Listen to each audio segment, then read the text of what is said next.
So they actually agreed to give me full executive powers. So I sacked them all. Great. And Great. which was very difficult. It was a very difficult period. What year was this?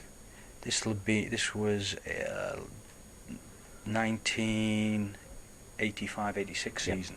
Okay. The club got relegated, and I was by myself. And Wow. Willie Madron was managing. All I had what I needed to do was get the club through the season. But that must have been, once you'd done that, even though you were you say you was by yourself, some people might find that a bit daunting, but I mean, probably yourself and certainly myself, because the way that I work with my business, I would find that quite liberating, because when you're on yourself, you can get things done, can't exactly. you? I didn't, decisions needed to be made very quickly on the hoof, and we didn't have time to deliberate. No. You had to follow instinct. You can't have 7-hour board meetings, can you? No. No. And I didn't value the people that were there, and I didn't value their opinion, and I didn't value their ability to make things better, and I just felt that I needed control. The other problem was that I was going to put all this energy into the club to save it, but who was I going to save the club for? I was going to save it for the existing shareholders that had already buried it, and I knew that if I did that, it would bounce straight back into them problems very, very quickly. So what was your initial ambition when you first decided to go on board? What I mean, because you surely did not have this in mind, Well, my first ambition was to find the truth. I'd seen a document from Charles Amer to Graham Kelly, in which Graham Kelly was asking Charles Amer how he was going to fund the building of the sports centre, which he had awarded to his own company. Yeah. And that document made it quite clear that he was going to fund the purchase of that sports centre, the building of that sports centre, with the sale of Craig Johnson, Mark Proctor, David Armstrong, David Hodgson, David Armstrong, Graham Souness, and any fan that was aware of that document would have been angry. I saw it, and it was obvious what was happening to the football club. That's disgraceful, isn't it? Yeah. But eventually you've got to pack that up, and something's got to be done. And what I needed to do was find the truth. And when I tried to find the truth, I couldn't, because books had gone missing, documents had gone missing, and bit by bit I estimated the debt to be round about 1.3 million, which in 1984 was a huge amount of money. Was that a fairly accurate estimate? No. And then I found that the club was continuing to lose round about 7-8 grand a week. Wow. It was hemorrhaging cash. Its banks were saying we can't lend you any more, and I didn't have a share in the club. I wasn't a shareholder. And the more I started to dig, there was only one thing to do, and that the club had to be put into receivership. And of course you can imagine how popular that made me in the town. And literally the press had an absolute field day, and the Football League at that time had other clubs with similar problems and needed a scapegoat, and we were that scapegoat. Some of the things that went on were absolutely disgraceful by members. They formed a committee which included Fox, Stott of Oldham, Fox of Blackburn, and Nodes of Palace.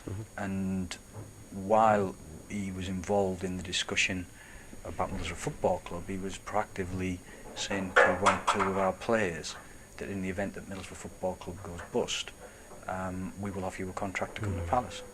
That's just disgraceful. You'd said about the various clubs that were acting quite disgracefully then, and you said actually fairly recently, and it's just come to mind from what you just said, you said in an interview, and I think it may have been on the club website, that most clubs are pretty clean and white, but there's a lot there that you personally know about that are not. And I'm not asking you to name names. Do you remember? Yeah, I mean, the team that we're playing today is an absolutely disgrace. How does it feel for you today? Because you've still got ongoing action there, haven't you? We've got time in court now in March, and I have to be careful what I say. Sure. But today Liverpool are coming, and there'll be no representation from Liverpool in our boardroom. And because they're uninvited, or they simply? No, we always invite them. Right. When I'm at Liverpool, I boldly walk into their boardroom and shake everyone's hand. I'd rather smack him on the nose, to be honest with you. Parry Yeah. But you need some dignity in the game. The guy was the author of the rules. He understands the rules, and he continues to break them. And you look at his conduct with Liverpool's conduct with Ammon when he went from Newcastle. The way that they were involved with Leeds, with Harry Kewell. The way that they dealt with Everton and Nick Barmby. And then I see Uli having the barefaced cheek to complain about a newspaper report that Chelsea were interested in Steven Gerrard.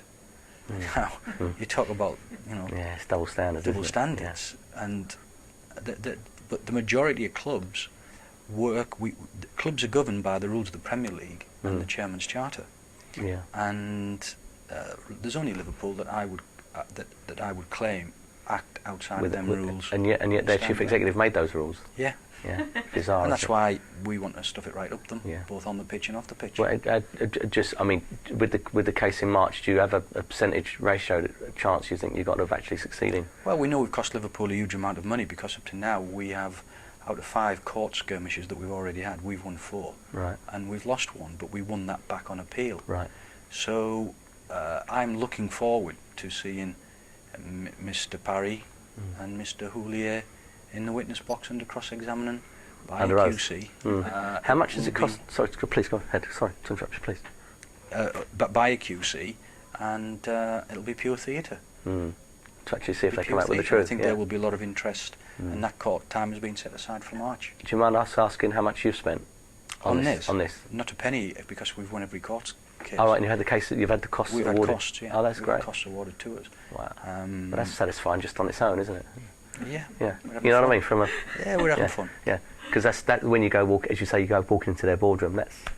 You can quite happily do that, given the situation, because it's all going your way. I know that what we will do is we can only tell the truth. We can only tell what we know. I know that Liverpool have not been honest. They've not been truthful. And that has got... So when you're in that situation and you're going to be in a witness box on oath in front of a top QC, they've got some explanation to do. You bet, yeah, you bet. If they can stay within the rules, which they've not done very well so far, then... What you? I mean, you've got this... You're such a celebrity in this town. You are. You know that. And I'm not saying that you seek that. That's my point. You've never come across. All the times I've seen you from a distance, either at the MSS party or when you've been interviewed, especially on the TV. You're very reticent. You're not even though you speak very frankly, but you're not a man who seeks that celebrity. Do you wish you were perhaps a little bit more anonymous sometimes, especially in the town? I think in the town sometimes, if I wasn't involved in football, I could perhaps get away with what's happened to me in the business.